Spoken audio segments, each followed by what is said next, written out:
As Nazi Germany marches ever closer to total war, the pressure is on for the leaders of the Third Reich. All the key members of Hitler's inner circle are all jostling their way, trying to get as near to the centre of power as possible. They're all stabbing each other in the back. Goering, Goebbels, and Himmler are holding their positions, just about. But it's Martin Borman, Hitler's enforcer, who's coming out on top. You can imagine him thinking, now I've made it. The biggest loser is Deputy Fuhrer Rudolf Hess. He's losing his marbles by this point. You know, he's starting to believe in sort of ever more wacky stuff. And he dreams up a secret plan. It's a crazy idea, reckless and dangerous. This has got to be the most loony plot that's ever happened. This is the inside story of Hitler's henchmen. The power struggles, blind ambition, and fawning sycophants that would create a monster and fuel the most brutal horrors of the Third Reich.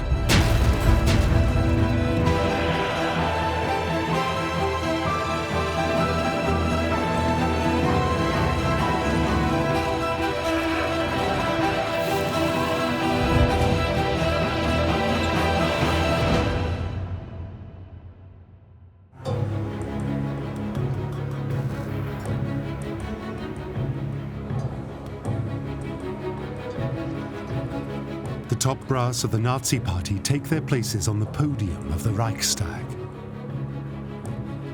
Among them, Air Chief Hermann Goering and party stalwart Rudolf Hess. Goering is riding high in Hitler's favor, following the military takeover of Austria and Czechoslovakia without a shot being fired. But Hess, despite having the grand title of Deputy Fuhrer, is not a happy man. They've come to hear their leader address the German people, and they know their fortunes hang on his plans. Hitler is almost at the apogee of his power. He is so in control. The atmosphere must have been electric. You see these big key figures in Hitler's inner circle sitting in the Reichstag waiting for him to make this absolute most key of keynote speeches. Hitler says he desires nothing but peace, mocking Britain and America for demanding assurances that Germany will not invade its neighbours. He reads out a long list of countries which the Reich has no hostile intentions towards. Liechtenstein, Luxembourg, Polen, Rumänien, Jugoslawien, Russland, Bulgarien, Türkei, Iran, Arabien, Syrien, Palästina, Egypt. But the Reich, he says, has legitimate interests and demands, including the return of German territory in Poland to the fatherland.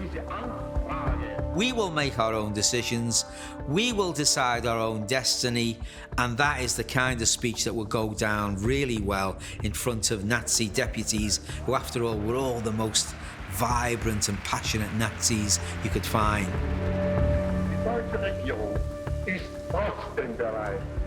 Hitler claims Germany is the innocent victim of foreign aggression, especially from Poland. The speech is essentially a rousing appeal to the German people. We stand at this point. If it involves war subsequently, so be it. But we are in the right. Powerful stuff. Nonsense, but powerful. Not everyone is sold on Hitler's vision. The old war hero Goering fears his Fuhrer is biting off more than he can chew. But it's Rudolf Hess who has the greatest sense of foreboding. Hess is an Anglophile. He understands the strength of Britain particularly, but also of France and the United States, and he has severe reservations about how far Germany should push things with Poland at this particular time. Hess knows Hitler well enough to understand that although the Fuhrer talks of peace, he's preparing for war. He was thinking, look, it's all going to go the wrong way. We're going to end up fighting the wrong war. Instead of actually confronting Poland and the Soviet Union, we're going to end up fighting against France and Britain, and that's the wrong war. Back in the old days, Hess was Hitler's closest confidant. Die Partei ist Hitler! Hitler aber ist Deutschland! Die Deutschland! Hitler! Hitler! Sieg! Sieg! His commitment to Hitler is fanatical.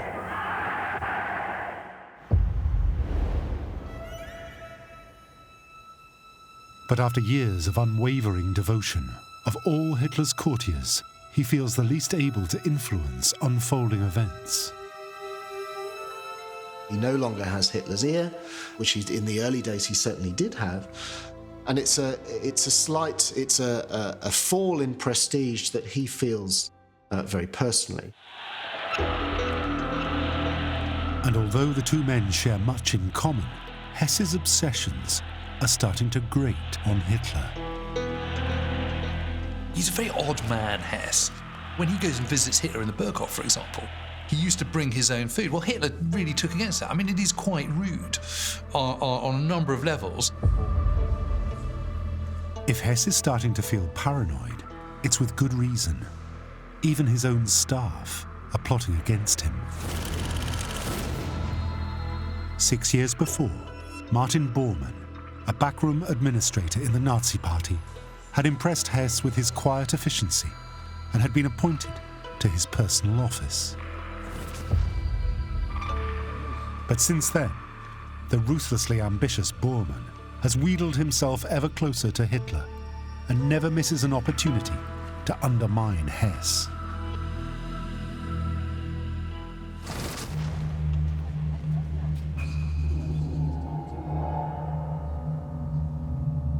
For a schemer like Borman, his boss is an easy target because he's becoming obsessed with pseudosciences like astrology and horoscopes. He's a bit like, one of those people who he's got a lot of money, a lot of time on his hands, and he doesn't know what to do. Hess was always a man interested in occultism, what we today call esoterica. He was interested in magic with a K on the end. He was interested in astrology, soothsaying, pendulums, telekinesis.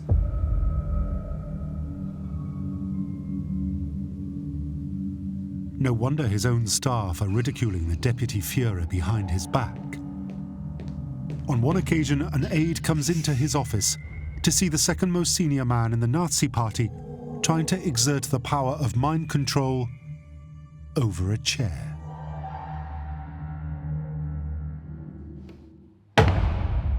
Frankly, anybody who thinks they can keep a chair from falling over just by using thought control is clearly not the most stable personality.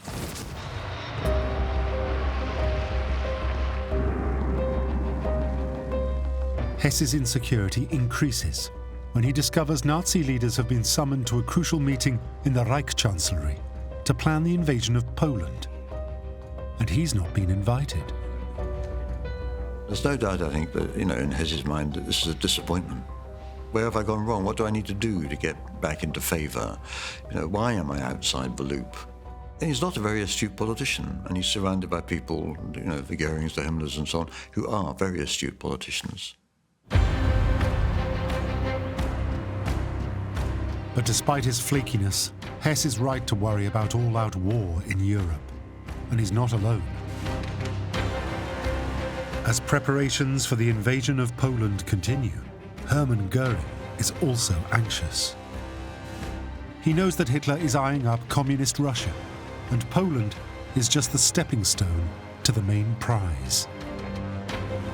Goering has close contacts to Britain and therefore believes far more than Hitler does that an invasion in the East will lead to an entry of the United Kingdom into the war, as a result of which Germany will ultimately be in a two-front war in the East and in the West, and that Germany is unlikely to win that kind of war. And that is again why he is so hesitant in 1939. Hitler's gambling that Britain is bluffing, that it won't come to Poland's aid. Goering fears the Fuhrer is misjudging London, but realises there's no changing his leader's mind, so he makes a tactical retreat.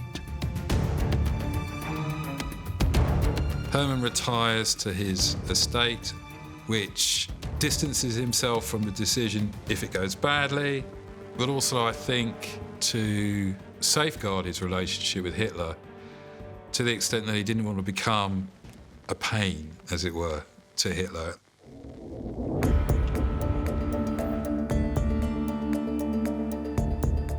Anxious to prove his worth, Hess tries to persuade Britain to stop supporting Poland. He invites a senior British politician, Lord Buxton, to Germany for talks. But even he can see that Hess no longer has the power to rein in the Fuhrer. Lord Buxton came back and said, look, Hess is a busted flush. He's got no influence over Hitler. Yes, he's against the whole idea of invading Poland and provoking a war with Britain, but I don't think he's going to have that big influence.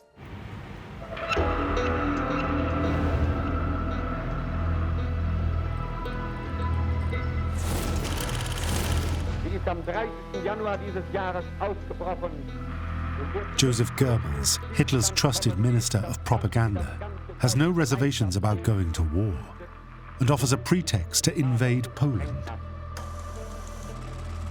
His propaganda machine pumps out stories, some narrated in English for an international audience, that ethnic Germans living in Poland are being attacked.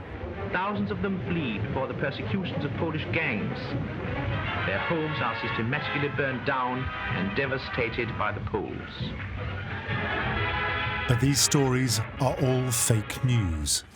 They base their propaganda onto these massive anti-Polish feelings within the German public. And Goebbels was building upon that. So it was easy for Goebbels to raise this anti-Polish feeling and that there has to be a war against Poland. Then the propaganda is ramped up to blame the Polish government for actually organising the attacks on Germans within its territory. Hundreds of thousands of worn-out, distressed and panic-stricken people pour daily into the German refugee camps. There were tales of brutality, of killings, of confiscations of property, of German families driven from their homes, abused, denied their rights, discriminated against and persecuted. It's all rubbish, but of course it is believed. This is the problem. The German public starts to believe this propaganda because it has no access to any other point of view, because Goebbels has a monopoly over all the opinions. The fake stories do the trick. German military hardware is moved close to the Polish border and primed for action. Goebbels has prepared the fire. All it needs now is the spark to ignite the flames of war.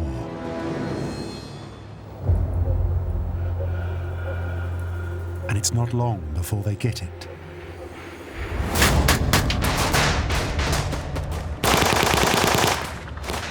A German radio station near the border with Poland comes under attack. Some of the raiders are killed. They're found to be Polish soldiers. Later that night, Berlin radio broadcasts the news of this outrageous provocation. But all is not as it seems. The whole thing has been staged, the brainchild of SS boss Heinrich Himmler. The raiders were in fact SS troops in Polish uniforms and carrying Polish guns. And the bodies left at the scene, they weren't Poles either. A group of concentration camp prisoners were taken from their normal confines. They were shot, put in Polish army uniforms and dispersed about this German radio station to make it look as if there had been a Polish army attack. Hitler now has his excuse to retaliate. War is just hours away, and Goering knows it.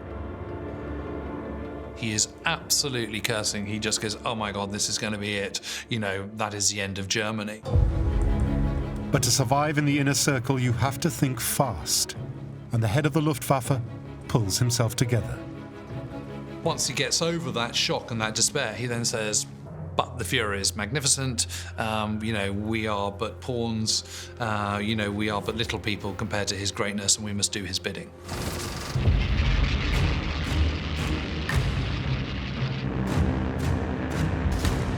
Dawn on the 1st of September 1939. The point of no return to the deadliest conflict in human history. Goering's Luftwaffe launches the Second World War by bombing civilian targets in Poland.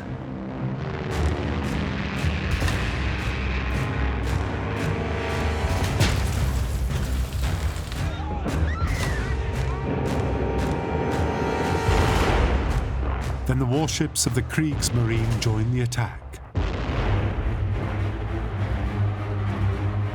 And the Wehrmacht storm across the border.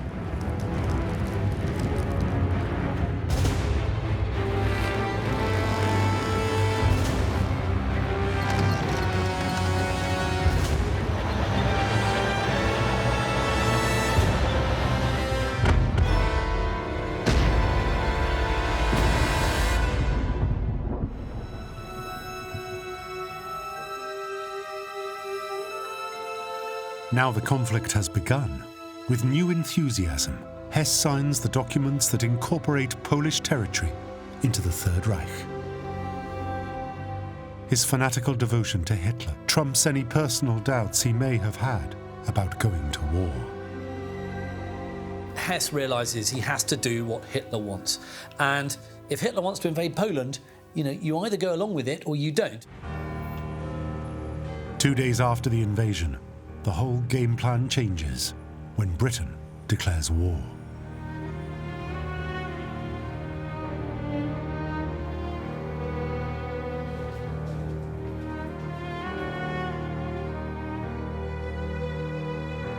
Goering's prediction, which had been brushed aside by Hitler, has come true.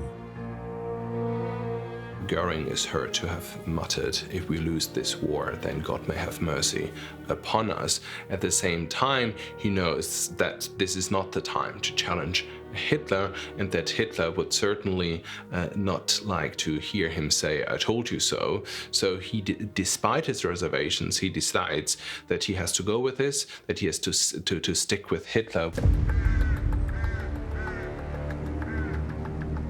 Britain may now be in the war, but it can't stop Germany overrunning Poland within 5 weeks.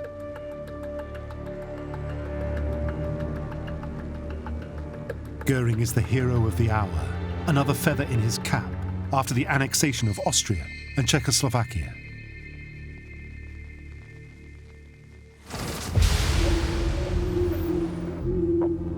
Now Heinrich Himmler moves center stage. He unleashes the SS to crush any resistance.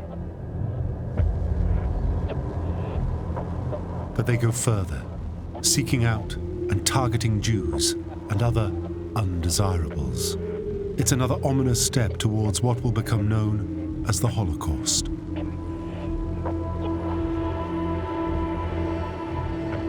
So far, Hitler's grand campaign for new lands in the East has gone perfectly to plan. But now the inner circle is about to face an existential threat, and it comes in the very heartland of the Third Reich. In the autumn of 1939, the inner circle gathers in Munich to commemorate the failed putsch of 1923. As usual, Hitler will make a speech at the Bürgerbrau beer hall where it all began. He intends to fly to Berlin later that evening. But as fog descends over the Bavarian capital, his plans have to change. On the advice of his pilot, Hans Bauer, he's told that he can't fly. So the decision is made that he has to go by train, which means that his speech, his set-piece speech in the beer hall, has to be cut short. So Hitler will be leaving the beer hall early. A photographer is there as Hitler starts his speech ahead of schedule.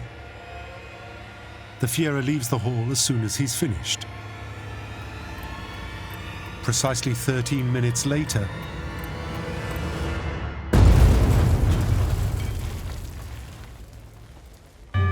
the bomb had been planted right behind where Hitler would have been. 8 people are killed and many more injured.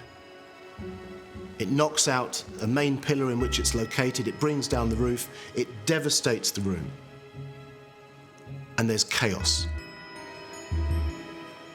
Had he not got away 13 minutes earlier than planned, it's inconceivable to think that he wouldn't have been killed. Hitler's life is effectively saved in 1939 because of bad weather. It's one of those amazing what-ifs, and it's amazing how little it's known today. Each henchman, in his own way, tries to make capital out of the failed assassination and use it to curry favour with the Fuhrer. Hess stages an elaborate ceremony to honour the blood martyrs, and of course to laud praise on the Fuhrer's miraculous escape.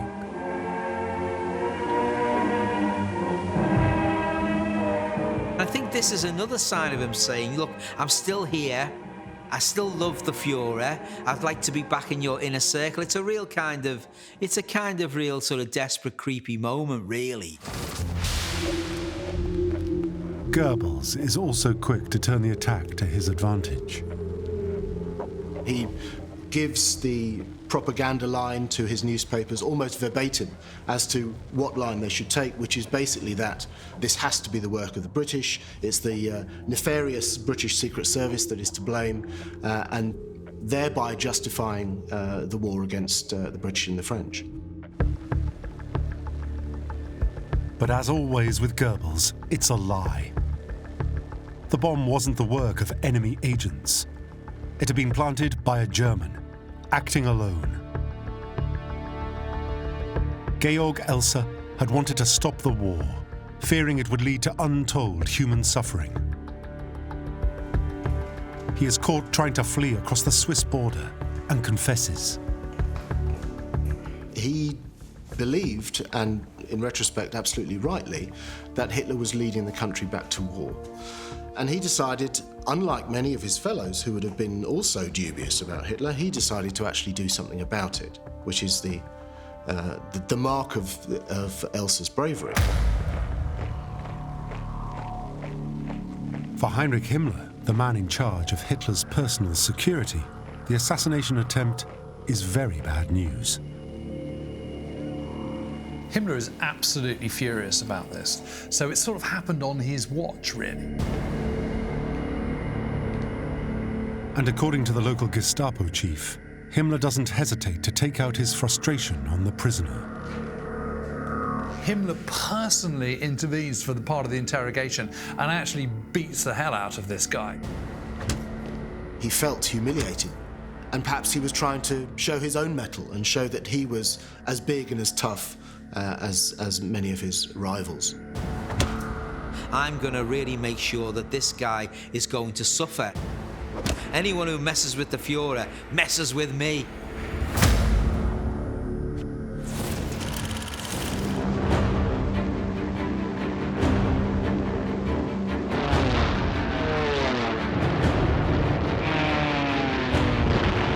Spring 1940.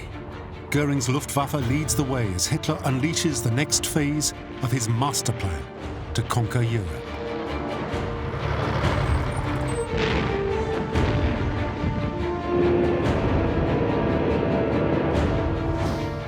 First, German troops occupy Denmark and Norway. Then a huge invasion force pushes its way through Luxembourg, the Netherlands, Belgium, and then defeats France within 6 weeks.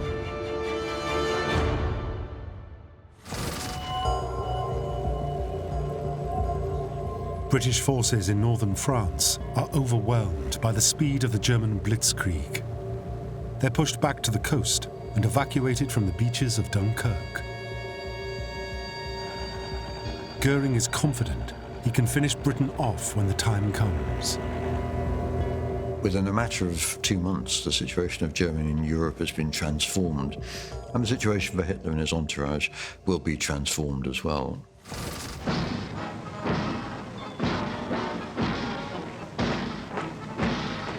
The conquest of France is the high watermark for the military success of the Third Reich.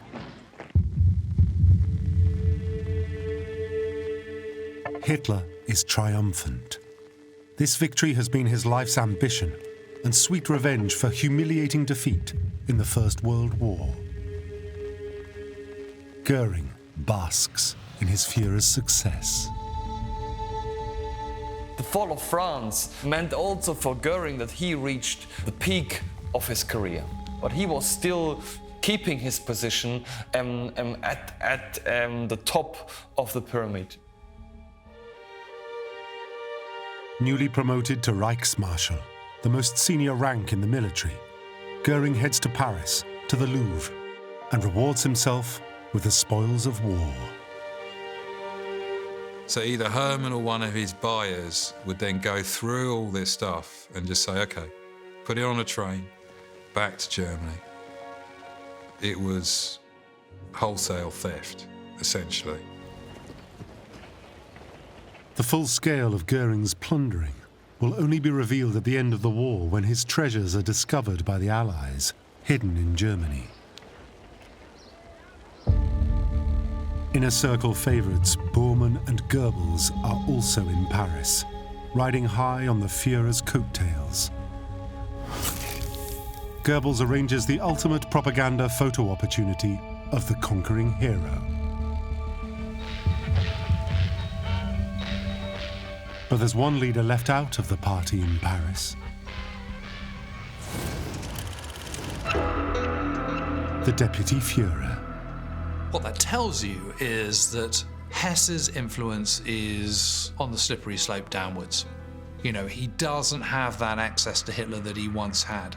Other people who are cleverer, more Machiavellian, who Hitler likes personally more, are getting closer to him. One of those now constantly at Hitler's side is Albert Speer, formerly a junior on Hess's staff, but now chief architect of the Reich. He is steadily assuming the role of Hitler's confidant, and his writings record Hess's fall from grace. Hitler said to me after a conversation with Hess lasting many hours, "With Hess, every conversation becomes an unbearably tormenting strain. He always comes to me with unpleasant matters and won't leave off."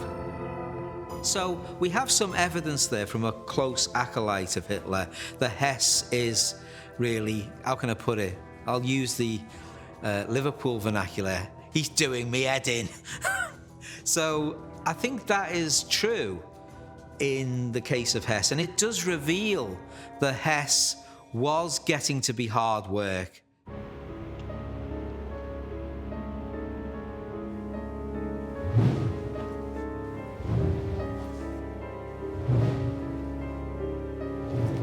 Shut out of the inner circle, the pressure is getting to Hess, and the others can see it.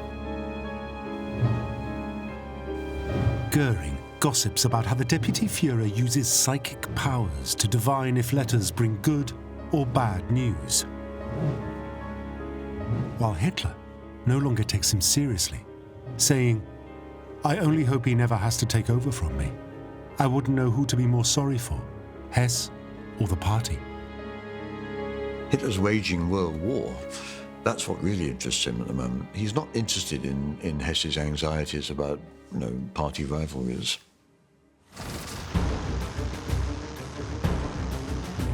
Barely 3 weeks after the surrender of France, Goering's Luftwaffe launches an onslaught on Britain, the prelude to invasion.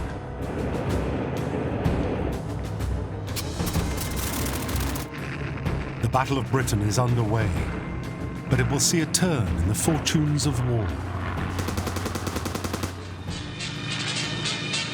battle is fought above the clouds, but this is how it ends. Another. And another. 169 in one day.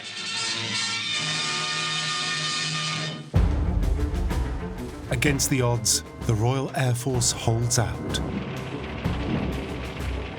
And the Blitz, the intensive bombing of cities and industry across the country, fails to weaken British resolve.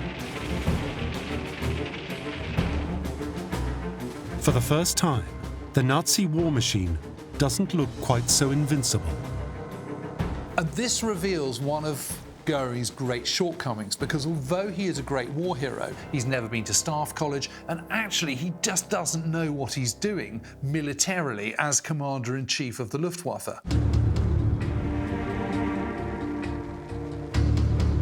Goering's failure to crush Britain from the air forces the planned invasion to be put on hold. The reputation of the Luftwaffe commander is now looking rather tarnished. His star may be waning, but Hess, meanwhile, finds new resolve.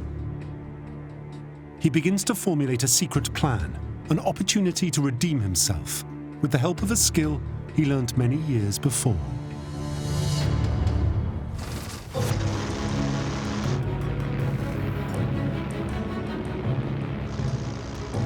Hess is an experienced pilot. He flew biplanes in the First World War. Now, he familiarizes himself with the prototype of the latest Messerschmitt, taking it on flights under the guise of testing its capability. The 110 is usually crewed by 2 pilots, but Hess has it modified so he can fly solo. And he has extra fuel tanks fitted to increase its range.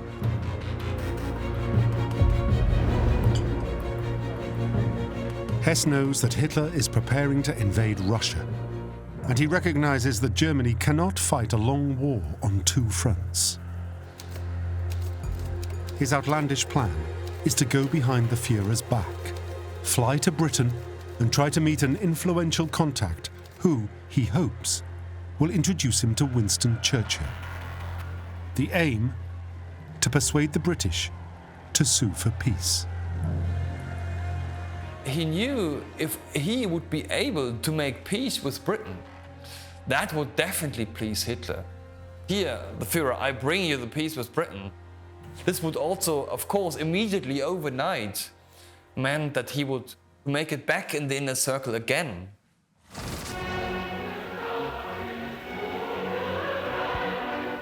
The person Hess hopes will act as a go-between is someone he met 5 years earlier when the Olympic Games were held in Germany.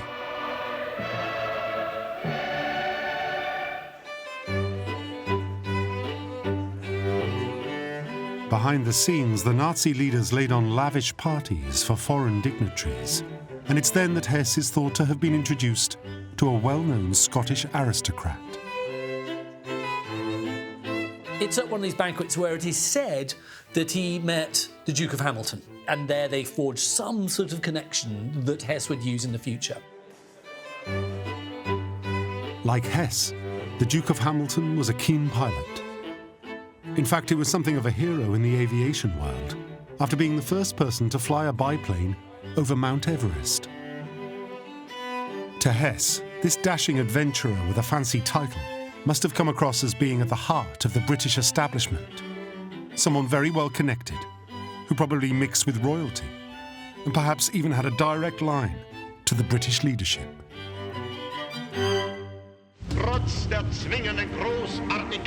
Now, 5 years on, Hess plans to renew that acquaintance.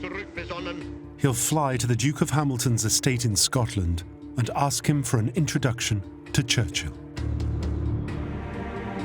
So, emboldened by all these sort of ideas of, fate and Nostradamus and astrology, Hess decides that he's got one last card he can play, and if he plays it well, he will have the eternal gratitude of not only his beloved Führer, but also of the German people.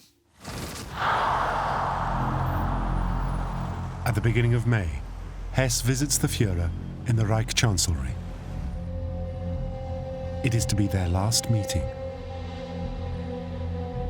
Hess never said what they talked about that day, a fact that would give rise to a conspiracy theory that maybe Hitler was in on the plan. But does it stand up to scrutiny?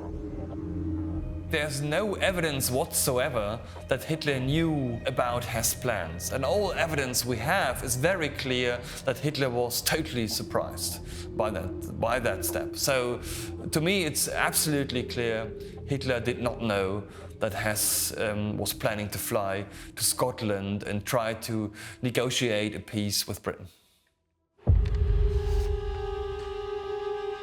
6 days after that meeting, the most bizarre episode of the Second World War starts to unfold. Rudolf Hess explains his intentions in a letter to Hitler. He then leaves home, telling his wife Ilse he will return in a couple of days.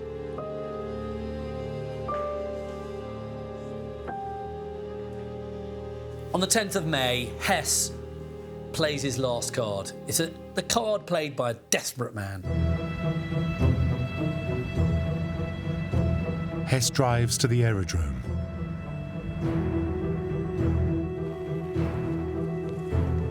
He tells his adjutant to deliver his letter to Hitler by hand the following day.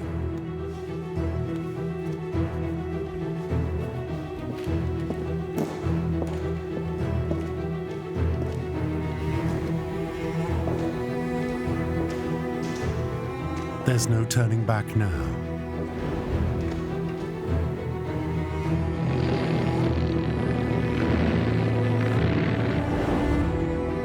Hess's route takes him across Germany and over the North Sea towards Scotland.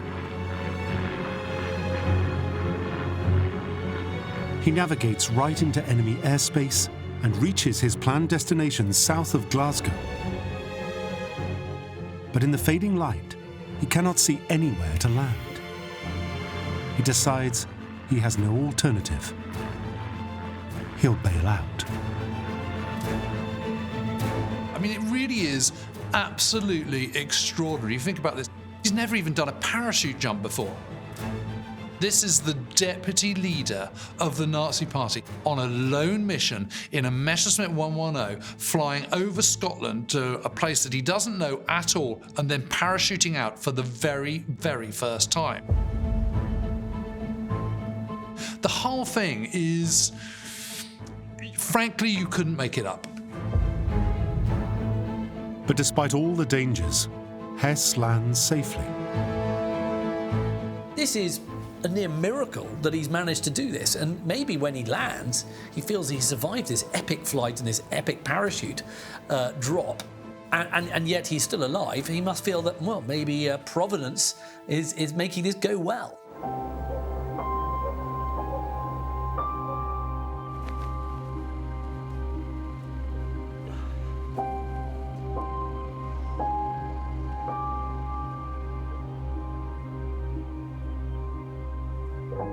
On hearing the plane crash, a farm worker goes out to investigate and comes face to face with the deputy Fuhrer. "I am a German," the well-spoken intruder announces, "and I have an important message for the Duke of Hamilton." Then the local Home Guard arrives on the scene. And at this point, it all gets rather farcical. What happens next is like something out of a sort of one of those old-fashioned British comedies. The farmer then takes him off to his house, gives him a cup of tea in time-honoured British fashion. And that's how we do things in Britain. We always give people a cup of tea, even if they are the second most senior Nazi. But the warm welcome will be short-lived. Eventually, he's taken off to a barracks where he's held, and then the real trouble starts for him. The prisoner is positively identified as the enemy's deputy leader. This is not the reception he had in mind.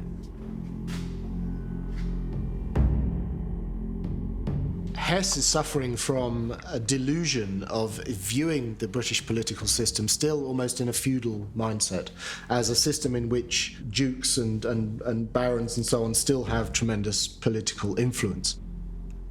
In truth, they don't. He believes he'll be sent straight down by special car to go and dine with Winston Churchill, where they'll have top-level discussions. It's just so far from a practical idea, and it's a measure of how detached Hess has come from reality.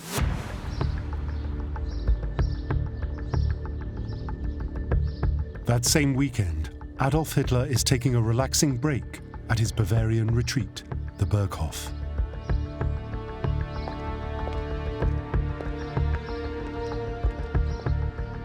On the Sunday morning, around the same time as Hess is identified in Scotland, his adjutant arrives with a most important letter for the Fuhrer.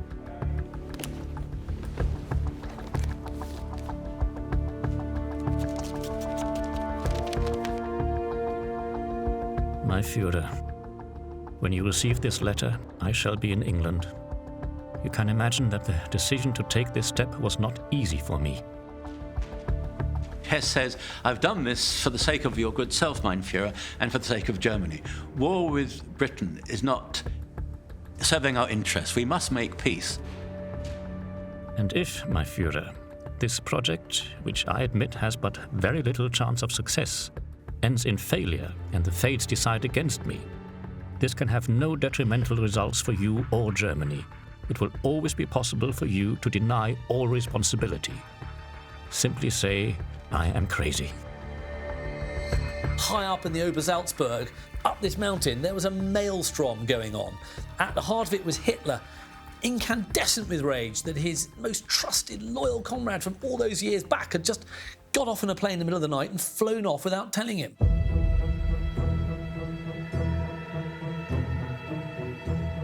The principals are summoned.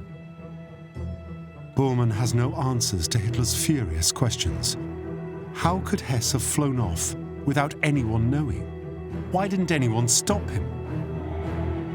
He's in a very delicate position, being still nominally Hess's deputy. Will he be tainted by association to the traitor? The control freak has lost control. So what happens now? Within the inner circle, the question arises, how are we going to present this to the public? So Martin Borman contacts Joseph Goebbels, and he replies, there are some situations where propaganda hasn't got the answer, and this is one of them. Rudolf Hess has lost the plot. In his diary, Goebbels sums up the mood inside the inner circle. The entire affair is thoroughly confused at the moment. A hard, almost unbearable blow. The Fuhrer is quite shattered. What a sight in the world's eyes. The Fuhrer's deputy, a mentally disturbed man. Dreadful and unthinkable. Now we shall have to grit our teeth. Goebbels does precisely as Hess suggested. His radio stations report that Hess is mad. The letter he left unfortunately shows in his confusion the evidence of a mental derangement, which leads us to fear that party member Hess has fallen victim to a delusion. The broadcast goes on to suggest that the Deputy Fuhrer has most probably crashed or met with an accident. And that, as far as the stunned entourage around Hitler is concerned, is the end of the matter.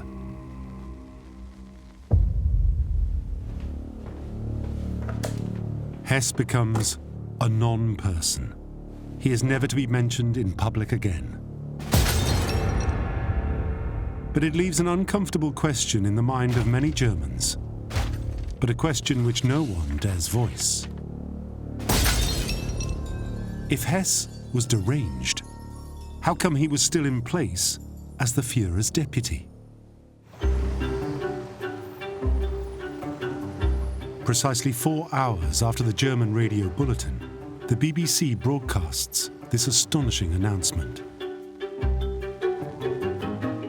Here is the news from London. Rudolf Hess, Hitler's deputy, has flown from Germany and landed in Scotland by parachute. The newsreels gloat over this bizarre turn of events. Hess's unexpected arrival in Scotland is a moment of light relief during the dark days of the Blitz. His name is David McClay. He works on a farm not far from Glasgow. He saw Rudolf Hess coming down in the darkness by parachute. Yes, I'm the man that captured Rudolf Hess. The British treat it as one big sort of laugh. I went over to the farm and the only weapon I could find was a pitchfork. What is this all about? This can't be real. The man refused tea, and would only have a drink of water. Churchill doesn't take any notice of it. It's treated in the British press like one big laugh. What is going on here? Rudolf Hess may have thought he would be invited to have tea with Churchill, but instead, he's taken off to the Tower of London.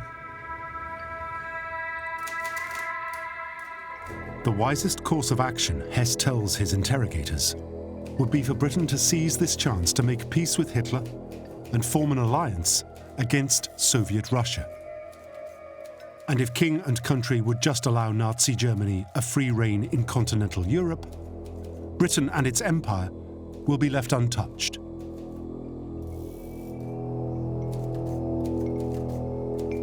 The interrogators can't work out if Hess is deluded or plain mad.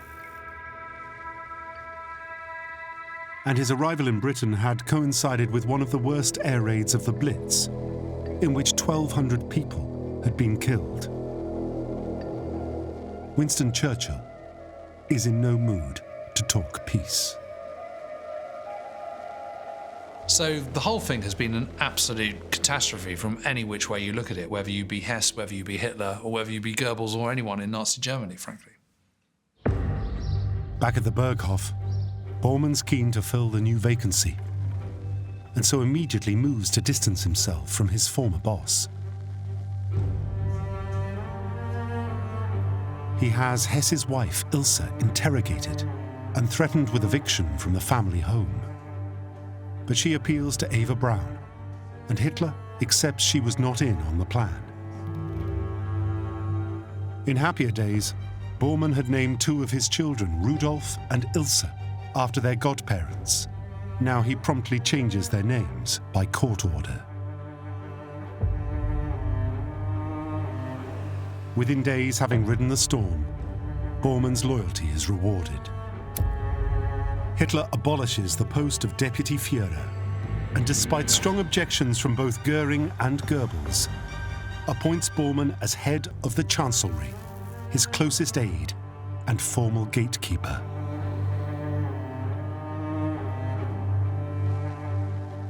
With fox-like cunning, the backroom operator has finally reached the pinnacle of his power, at the heart of the injustice, violence, and terror of the Third Reich. You can imagine him thinking, now I've made it, and Hess is yesterday's man, you know. I've got all this in front of me. Sitting down, putting his feet up perhaps, putting an ashtray on the table so he could smoke. You can imagine that for Borman this is a unique moment. Back in Britain, Hess is moved to a safe house outside London. Hess is being held captive, and he's feeling that he must have failed. He's feeling lonely, and more lonely than he did in the Third Reich. And he must be aware of the fact that really his future's deeply uncertain, and he knows he must be being vilified by not only the inner circle back home, but also in the world at large. He's been written off.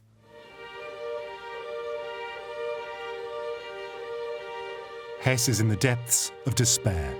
To him, there's only one way out. He reaches his lowest ebb and tries to commit suicide by throwing himself over the banister down into the hall of the building. But Hess fails again.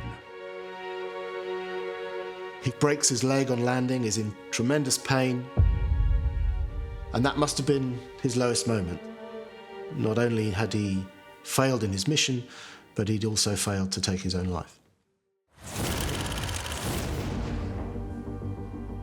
Rudolf Hess will remain behind bars for the rest of his life. He pours his heart out in Red Cross letters to his family and friends. Dear all, you can imagine how I am thinking of you. My thoughts are no less with the Fuhrer and with the whole nation. Someday I shall return home. I am looking forward to it with pleasure. True, I achieved nothing. I was not able to stop the madness of the war and could not prevent what I saw coming. But it makes me happy to think that I tried.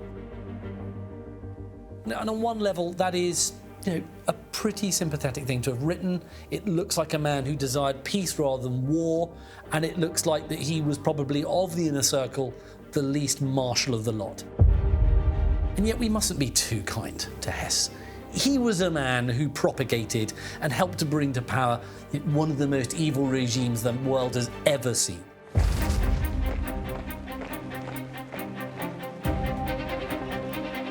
With one man down, Hitler's henchmen reassess their positions.